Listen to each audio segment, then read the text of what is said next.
almost mbiri protest yi réew mi yàgg nga cee wax te am na lu bari li nga xamante ne dañ ko dee jàngat ci li am fii surtout mbiri gaala bu mu génnee am na lu bari wax nga ko ci jàpp nga ne nguur gi dañ leen war a bàyyi xel te tamit am niñ ko seen doxalin bi ak ñoom ñu dañ ci war a bàyyi xel bu baax tey ñu gis li am recently on Monday to be precise mbiri Pura data regulation bi gars yi génn ñu jàpp leen dinaay leen mooy bail mu jëlee yóbbu mile 2 ak tear gas yu si am yëpp ndax nga jàngatee situation boobu. waaw jërëjëf monsieur Kanté xam nga soo amee leaders yoo xam ne nii xamuñ naka la ñoo legally peacefully professionally control dëkka ak especially youth si ak soo amee national security office boo xam ne nii amuñ analyst yoo xam ne nii dañoo analyse situation bi nga xam ne nañ mun a nekk one step ahead of every situation in the country su ko defee ñu mun ko saafaral nii la rek parce que luñ dee war a njëkkee loolu lañ dee mujjee and then suñ ñëwee mujjee dañuy ñëw di insult the intelligence of the Gambian people. You know what I'm saying?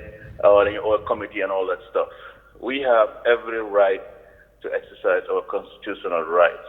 Wax naa fi gars yi ne generation bi dafa utee generation boo xam ne comme suñ papa yi suñ yaay xëy ne lañ ko ñaanal mu change ne lañ gën a change ne lañ ko ñaanal this those days are far gone bàyyi naa ko yàlla xale yi dañ sonna su nit génnee di wax baag mu wax xale yi dañ xam luwaa bi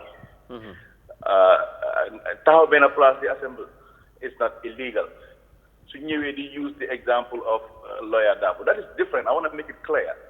Lawyer Dabo seen situation dafa different ak bi ñoom dañ doon match even though former president Jammeh they use the public act they abuse it because dañ ko abuse because section 5 boobu mun laa wax na nga contrôler situation bi su ñëwee pour laaj la permit nekku ne dañoo ñëw ñaan la da nga jox non they are giving you courtesy and say hey nii dañ ko def lii ak lii ak lii ban bés moo baax xoolal last time bi rek how peaceful it went so waaye soo amee ñoo xam ne ni they are being controlled by ñoo xam ne ni xamuñ luwaa bi ñu dem ba realize na oh my god we really messed up then ñu ne all of a sudden dañoo order committee nii la rek so dem na ñoo la and not only that how can you enforce the law and at the same time breaking the law does that even make sense like especially that guy ku ñu wax Sarr that guy should be arrested by now because he assaulted these people. When he was illegally, by the way, arresting these people, he put his hands on them, which is illegal. That's a simple assault.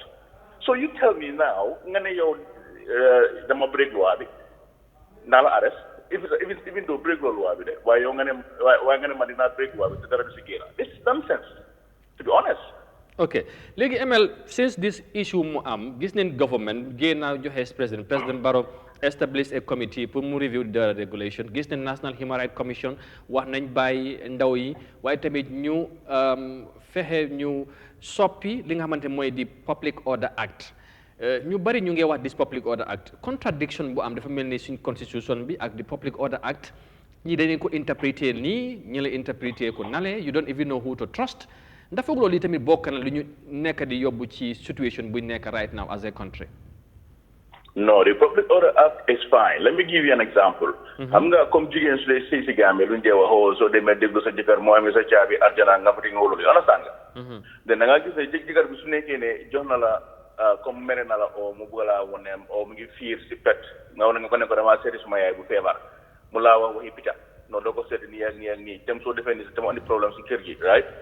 So instead of nga ne ko okay xaaral sama su nekkee nga fiir laa wax de xaaral ma ñu sama àndaa yow dem seetuwaale sa yaay xam nga boobu you are killing two birds with one stone su nekkee ne da nga foog ne dafa jaada koñ du jaada koñ bi ko gën a ànda dafa di nga seeti yaayam du dëgga xam nga nit ki da nga am xel doo nekkee di gën a doole xam nga waaye soo ko waxee ne doo dem xam na ne dem ba réalise ne kii amee wut suma caabi àjjana kii respect bi ma jox ko sax disable ko xam nga boo dee waral sëy dee tas su ko defee ñu ne waa xale bëgg ñëw sëy léegi bu bëgg ñëw sëy dañ nekkul comme suñu yaay di accept nonsense this is the problem. The Public Order Act is fine wax na la fa nu fa war a demee su nekkee ne ñi ñëw ne pour peacefully protest ma ne xanaa ku ñëw sax di laa wax ne dama bëgg a def lii kooku jaama la bëgg a su nekkoon bu doon jaama dafaa jékki-jékki rek génn so yow mu muy for the manipulate situation with national security said when they are the biggest threat to our national security because 99% of the unwanted controversies happening in this country are caused by police officers.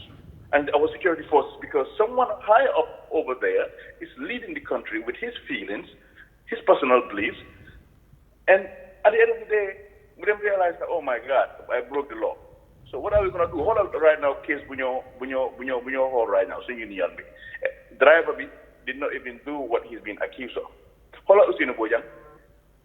He didn't, like, based on everything that is going on right now, all the evidence, everything that's going on in court, they are still dragging the case in court. So you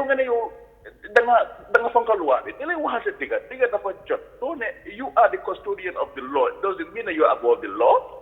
So that SAR should be arrested if they are talking about people breaking the law. So to answer your question, the Public Order Act is not the issue. It's the ego and pride. So I'm Khalifa Mohammed, lead family with his ego and pride and his personal beliefs. That's why I always class at family. It's just that simple. All right. You don't need to be an expert to figure that out.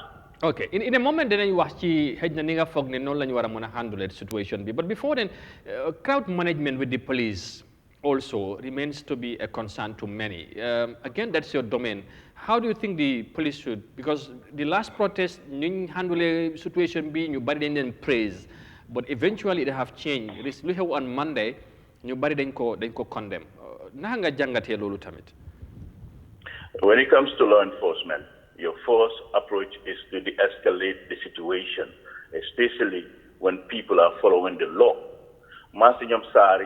They don't deserve to be in positions like that because ñëpp la yàlla jox license pour nga nekk ki nga bëgg a nekk.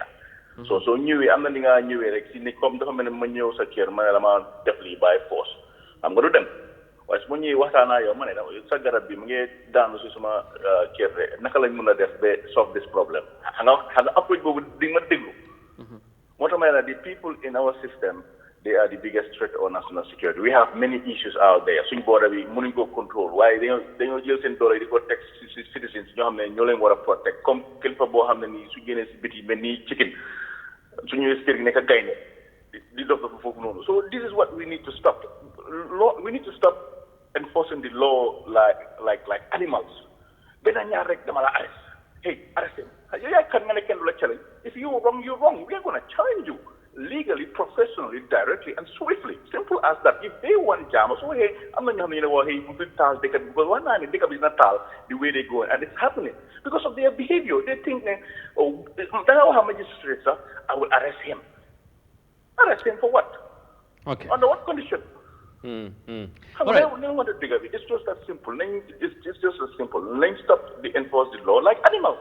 They are custodians of the law, not above the law. They're human like us. So, okay, what happened? Okay, well, you tahawal ni rek na amlo permit tahawal ni nga def li nga def. Simple as that. Wala ba ko permit sa? All right. Mu dem 1 hour 2 hours nga dem mu dem. All right. ML cause problem bi bu ñu disturb. All right. Finally ML situation bi amna fum tollu 23 ci ndaw yi right now ñu ngi incarceration ñu ngi leen tëj ci kaso bi ñu bari ñu ngi demand am na ñu di intervention pour ñu bàyyi leen and in the statement from State House ñu ngi wax ne président bi dafa and the government dafa acknowledged and recognize the public's concern ci affaire yi mbiri internet bi moo tax ñu def set up this committee eventually lan nga foog ne loolu lañ mën a def pour handle situation bi calmly because right now the understand nañ ne ñuñ téye ñu ngi hunger strike pour avert lii mu escalate to another level lan nga foog ne noonu la government bi mën a handle this situation to avert anything go out of control. Jërëjëf situation boobu because man su ma la waxal du ma la ñaan dama la wax lu simple based on my analysis. They have no choice. The only choice to peace mooy they immediately release these people. Ñu bàyyi gaay di use system bi that magistrate in court xamul liggéeyam because Gambia dañu war a génn from that system ku ñu okay yóbbu lañ ko remind. First of all, you have to establish if a crime was committed. Yow judge si boppam you have guidelines to follow before you even make any decision. Well, in Gambia dañ dee jaamu gaay te in this case ñoom naa fexe lañ because for how many years ñu wax ne mënuñoo control price yi dëkk bi and all of a sudden now you're able to control prices of what networking yi xam nga léegi am na yi nga def you make yourself look stupid. So it's just simple. they have one good choice but how many more lead to peace. And the Gala is smart. Gala is smart. You nekk si nguur bi sax because ñu nekk si nguur bi ñoom they act irrationally. Gala, they are smart. They know what they're doing. I want to know Gala dafa am agenda, and they keep fulfilling every agenda when they act because they know how these people think. Because you have to understand your enemy to be able to fight your enemy.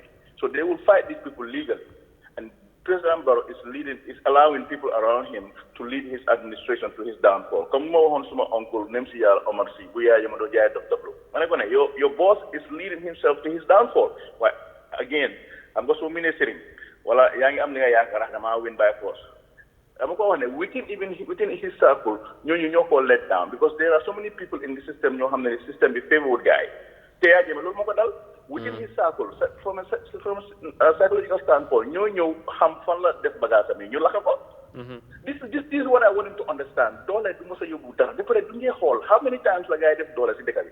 Demut waaye bu gars yi defee jaama lu mu def dem na force protest bi ñu doglu demut problème ñëw second one bi ñu def lu war jaama am.